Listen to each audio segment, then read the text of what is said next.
Now I'm going to start the demonstration portion of this lecture. I have HEC-SSP open, and I am using version 2.3.1 Beta 1, which is the latest version available on our website at the time of this recording. Before I describe the various user interface components, I want to draw your attention to the Help menu. The first 4 links in the Help menu take you to our online documentation. This includes the user's manual, which contains release notes, tutorials and guides, example projects, and training material. The user's manual provides an overview of the program capabilities and the intended use for each analysis type. Tutorials contain step-by-step instructions on how to use various capabilities within the program. Within these tutorials, we also provide starting and ending files. I'll talk more about example projects in just a minute. As I mentioned earlier in this video, this lecture is part of the Statistical Methods in Hydrology course. We also teach a class on flood frequency analysis, and sometimes we get the opportunity to teach other statistical hydrology courses and workshops. You can find the agendas and training material for these training courses by selecting the training link. I'll now open the user's manual and give you a short demo of our online documentation. Here's the user's manual. You can always navigate to our release notes from up here or scroll to the bottom and access that way. You can also navigate to our other online documentation by selecting HEC-SSP Docs in the upper right. And you can navigate to the HEC website to download the latest version of HEC-SSP by selecting HEC-SSP Downloads in the upper right.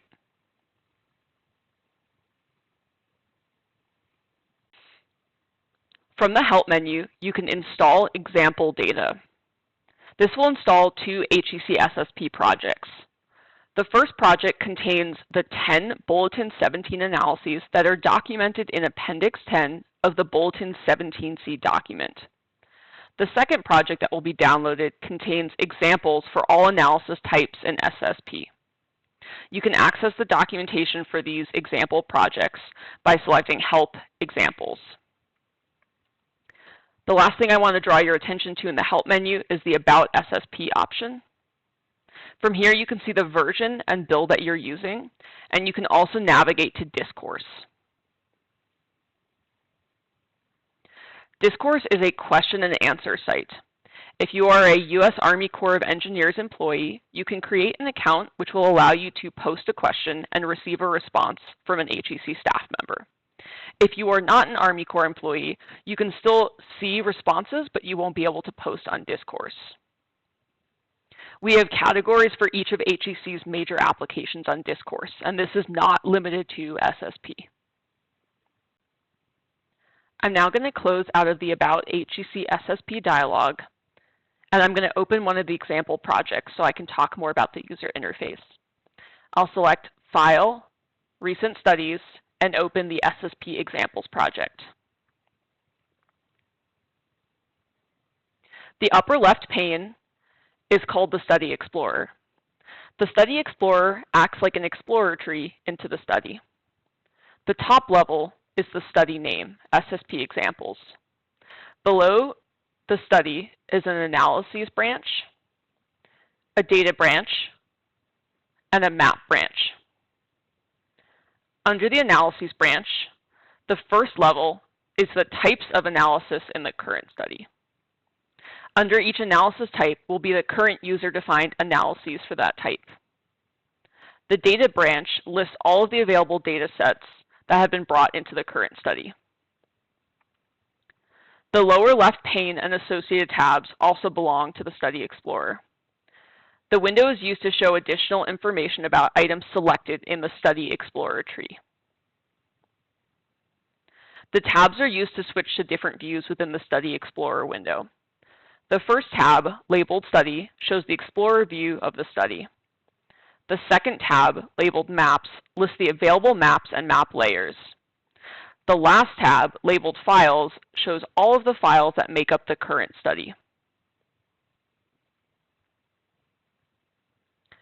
The upper right pane, which represents most of the window area, is the desktop. This area is used for displaying maps, data editors, and analysis windows. The message window in the lower right is used to display messages from the software as to what it is doing. And as I mentioned before, this summary down here is used to display summary information about the currently selected node within the Study Explorer. Now I'm going to create a new SSP study for this demo. I can do that by selecting File, New Study. I'm going to enter a study name of SSP Demo, and it's good practice to enter a description. You don't want to use special characters in SSP, as this can create problems. I'm going to change my file directory and leave the unit system and coordinate system to the defaults of English and Geographic. My first step is to import data. I can do that by selecting Data, New, using Import Wizard, or I can right-click on the data node and select New using Import Wizard. We have a second option, Traditional Import. This is familiar to you if you used SSP in versions 2.2 or prior. We recommend that you use the new Data Import Wizard with its improved functionality. On the first screen, I can enter a name, description, and short ID, and I can toggle between time series and pair data. I can also elect to enter metadata. For this first data set, I'm going to import annual peak flows from USGS's website, and this will automatically bring down metadata for me, so I will leave the first screen blank and select Next. Next, I can select the data source. In SSP, you can import data from DSS, from USGS's website, manually, from Microsoft Excel, or from a text file. I'll select USGS website. In this first panel, I can select whether I want to import annual peak data, daily, or instantaneous data. I can also choose to select flow and/or stage, and I can filter by states. I want to grab annual peak data from the state of Pennsylvania, so I'll select that and click OK. This dialog tells me that there are 641 gauges in the state of Pennsylvania that have annual peak flow data. This number includes both active as well as inactive gauges, and I'll select OK and Next. Now you have a table showing 641 gauges. Instead of scrolling through, you can search in a couple of ways. If you know the gauge's exact ID number, you can enter it here and click Enter on your keyboard, and it will filter the list.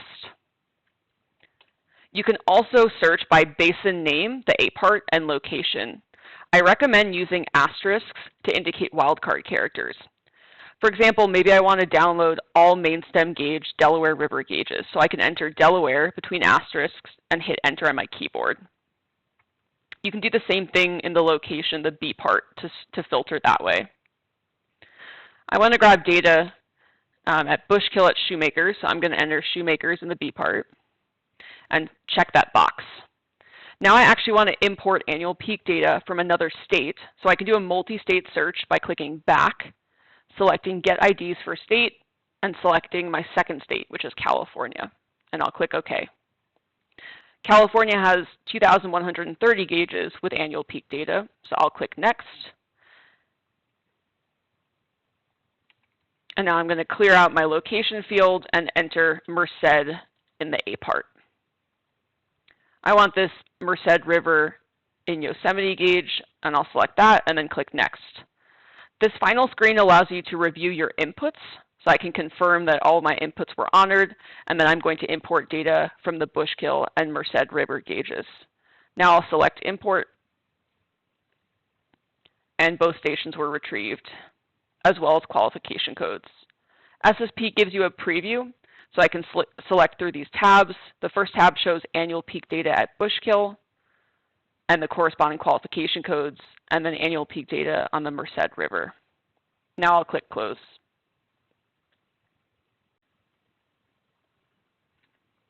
I'm going to repeat that process to import data, but this time I'm going to import daily data from USGS.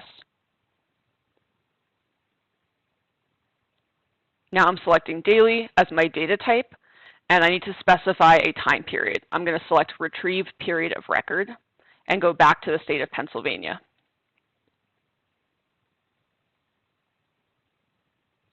Notice now that I have about 1,100 gauges with mean daily data. I'm going to copy and paste my USGS gauge ID into this field and click Enter to filter down my list to a single gauge. And now I'm selecting the Import Data checkbox, clicking Next, and importing my data.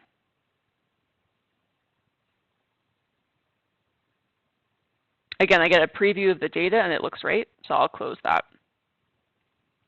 If you want to visualize data, you can right-click on a single data set and select Plot. And that will show you a time series plot. You can edit your plot properties by selecting Edit Plot Properties.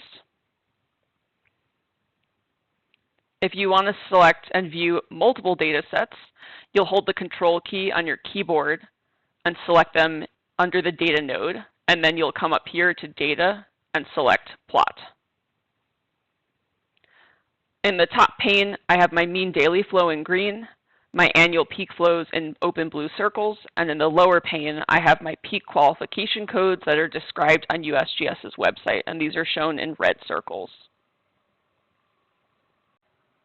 You can also visualize data in a tabular format by right-clicking on the data set and selecting Tabulate. In version 2.3, we added a year-over-year plot that you can access by right-clicking on a data set and selecting year-over-year plot. You then designate your year specification, such as a water year or calendar year, which I'll talk about in a few minutes, or another year demarcation. The year-over-year plot throws away the year of the data and plots the data values versus their month and day of year. This is really useful for assessing seasonality. For example here, the annual peaks at the Merced River tend to cluster in the spring and early summer, but we have a handful of much larger peaks that occur in the late fall and early winter months. By default, when you start a new project in SSP, a default map window called the base map will open in the main view window pane. Having a background map is optional in SSP.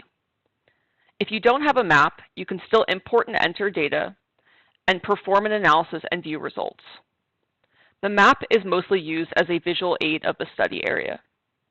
When you do bring in gauge data, you can enter the map coordinates of the gauge and it will show up on the map, as I'm showing here. Once a gauge is located on the map, you can right-click on it and get a pop-up menu for editing the data or graphing and tabulating the results.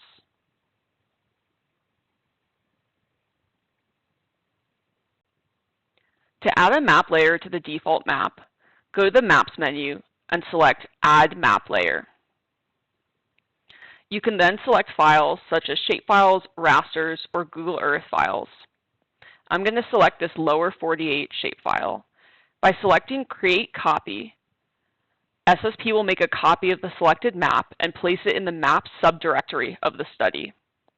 I'll now select Open to add this shapefile to my map. I can change the properties by selecting the Maps tab, right-clicking on the layer, and selecting Properties. I'm going to turn off Fill and select Apply and OK. I can also add an internet map by selecting Map, Add Internet Map. I'm going to add OpenStreetMap. Again, this is just used for visualization purposes. SSP does not perform coordinate system projections. It will only display map layers that are in a consistent coordinate system. SSP cannot always determine the coordinate system for all map layers entered. Therefore, it's up to the user to ensure that all map layers are in the same coordinate system. Under the Maps menu is an option called Default Map Properties. This menu option can be used to set the default coordinate system for the map layers displayed in SSP.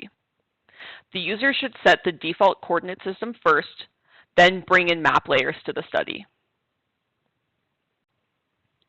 Since I added that internet map after the shapefile, the internet map is now displaying on top of the shapefile.